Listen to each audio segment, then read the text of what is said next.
Hello friends, this is Chetan.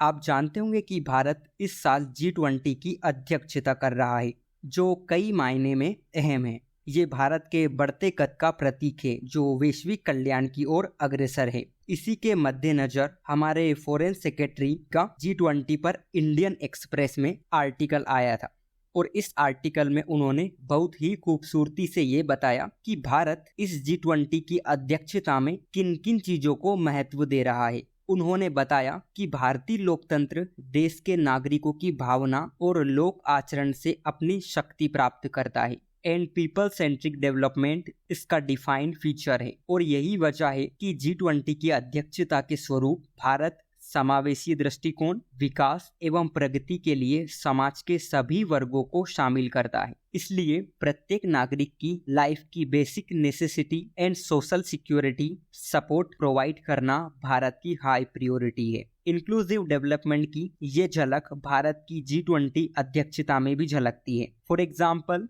Digital public infrastructure. Bharat के digital infrastructure ने देश भर के नागरिकों को विकास के लाभ पहुंचाने में महत्वपूर्ण भूमिका निभाई है। इसने गवर्नमेंट को इनेबल किया है कि डेवलपमेंट के डायरेक्ट बेनिफिट्स देश के सभी सिटीजन्स को transparent, smooth and corruption free manner में मिले। सेकंड, गवर्नमेंट ने प्रत्येक नागरिक को बुनियादी आवश्यकताओं तक पहुंच प्रदान करने की प्राथमिकता प्रदान की है। फॉर एग्जाम्पल, लगभग 110 मिलियन ग्रामीण परिवारों को उनके घरों में clean drinking water and sanitation facility तक पहुंच प्रदान की गई है। इससे सार्वजनिक स्वास्थ्य में भी काफी सुधार हुआ है। प्रधानमंत्री जन धन योजना, जो एक फाइनेंशियल इंक्लूजन प्रोग्राम है, इस योजना में महिलाओं की महत्वपूर्ण भागीदारी देखी गई। विशेष रूप से ग्रामीण एवं अर्ध शहरी क्षेत्रों में 56% अकाउंट विमेन्स के हैं। फोर्थ, डेवलपमेंट में विमेन के रोल को रिकॉग्नाइज करते हुए भारत ने G20 में विमेन एम्पावरमेंट को priority the. Policies and initiatives have been designed to foster gender equality, enhance women participation in various sectors and promote their overall well-being। वहीं inclusive development की ये बातें हमारी फॉरेन पॉलिसी में भी झलकती है। मानवीय सहायता एवं आपदा राहत में भारत ने हमेशा जरूरतमंद देशों की हेल्प की है। भारत का मैत्री वैक्सीन कार्यक्रम, तुर्की सीरिया में आए भूकंप के समय भारत द्वारा मदद, ये सभी इसके ज्वलंत उदाहरण हैं। सेकंड, भारत ने technical and economic cooperation and Indian development and economic assistance scheme जैसे कार्यक्रमों के माध्यम से भारत ने कृषि, स्वास्थ्य, शिक्षा एवं बुनियादी ढांचे जैसे विभिन्न क्षेत्रों में capacity building, technical assistance and developmental project पेश किए। थर्ड, पीस कीपिंग मिशन की हेल्प से भारत ने विश्व भर के कन्फ्लिक्ट वाली जगह पर पीस मेंटेनेंस में बहुत बड़ी भूमिका निभाई है। फोर्थ, वहीं साउथ साउथ कोऑपरेशन की हेल्प से भारत ने विकासशील देशों में knowledge sharing, experiences, resources share किए ताकि डेवलपमेंटल नेशंस के कॉमन चैलेंजेस को एड्रेस किया जा सके। इतना ही नहीं, भारत ने G20 के ऑपरेशनल वर्क कल्चर में भी समावेशिता का परिचय दिया। फॉर एग्जाम्पल, भारत के लगभग सभी स्टेट्स में G20 की बैठकों के आयोजन का निर्णय लिया गया। सेकंड, भारत ने अफ्रीका महाद्वीप के देशों को इनवाइट किया ताकि उनकी दबी हुई आवाज को बुलंदी दी जा सके। थर्ड, भारत ने अपने समावेशी दृष्टिकोण के अनुरूप G20 की बैठकों में विभिन्न क्षेत्रीय और अंतर्राष्ट्रीय संगठनों को भी आमंत्रित किया। For example, SAARC, IMF, world bank, BRICS etc। Fourth, Bharat ने पीपल ओरिएंटेड अप्रोच को एडॉप्ट किया ताकि सिटीजन्स का एक्टिव पार्टिसिपेशन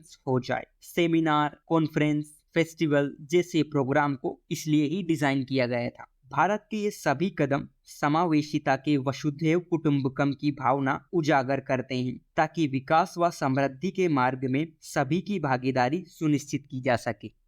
फिर बिजनेस स्टैंडर्ड न्यूज़पेपर में एक आर्टिकल आया था जो स्टेट एंड इकोनॉमी के रिलेशन को डिफाइन करता है। इस आर्टिकल में मेनली टैक्सेशन से रिलेटेड मुद्दों पर भी बात की गई थी कि अगर राज्य का आकार बड़ा होता है तो इससे आर्थिक गतिविधियों में गतिरोध पैदा हो जाता है और कल्याणकारी योजनाओं में धांधली बढ़ जाती है, जिससे लोगों पर अधिक कर लादने का सिलसिला शुरू हो जाता है। पहले मतदाताओं को राजनीतिक दलों द्वारा किए गए वादों पर भरोसा नहीं था, मगर अब वे जानते हैं कि राजनीतिज्ञ वादे पूरे जरूर करेंगे। इससे चुनाव जीतने और रेवड़ियां बांटने का नकारात्मक चक्र शुरू हो जाता है। सत्ता में बने रहना या मौजूदा सरकार को हटाना प्रत्येक राजनीतिक दल का प्रमुख लक्ष्य बनता जा रहा है। इसका नतीजा ये होगा कि सरकार लोगों से अधिक कर निचोड़ने की कोशिश करेगी, क्योंकि उन्हें लोगों से किए गए अंधाधुंध वादे भी पूरे करने हैं। ऐसे में बुनियादी सामाजिक सुरक्षा, सार्वजनिक स्वास्थ्य एवं शिक्षा पर कोई समझौते किए बिना अगर वृद्धि दर को बरकरार रखना है तो राजनीतिक एवं सार्वजनिक सोच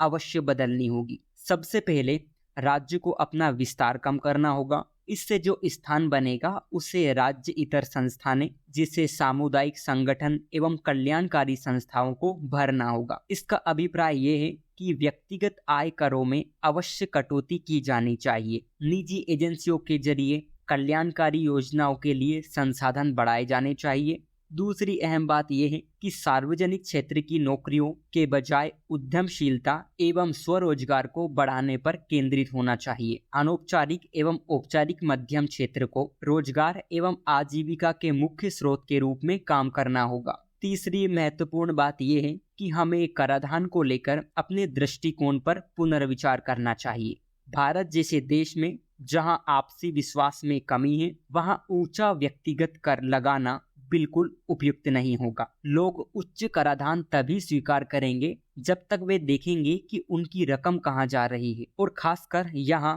हम जैसे लोगों तक पहुंच रही है या नहीं।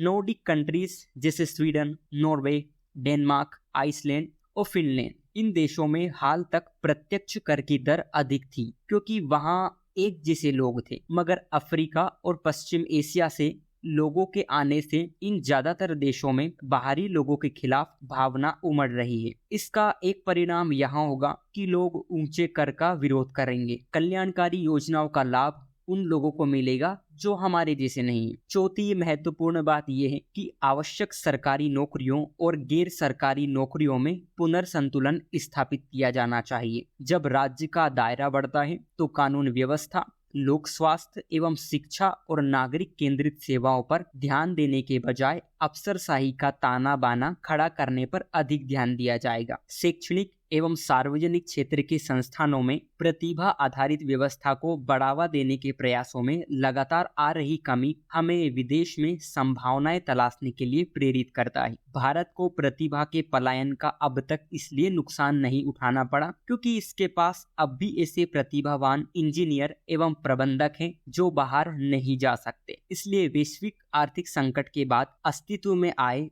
बड़े शक्तिशाली राज्य के बढ़ते दायरे की जगह अब राज्य से इतर संस्थानों के साथ राज्य के बेहतर तालमेल को बढ़ावा दिया जाना चाहिए। राज्य की भूमिका उन क्षेत्रों में नहीं बढ़नी चाहिए जहां इसकी आवश्यकता नहीं है। भविष्य में भारत और विदेश दोनों में राज्य का सदैव बढ़ता दायरा थम जाएगा। राज्य का दायरा सीमित होने पर ही हम एक समूह के रूप में अधिक तालमेल के साथ रह पाएंगे। टैक्सेशन एंड इकोनॉमी से रिलेटेड मेंस के क्वेश्चन और ऐसे में आप इसका यूज कर सकते हैं। सो आज के लिए इतना ही। Thank you.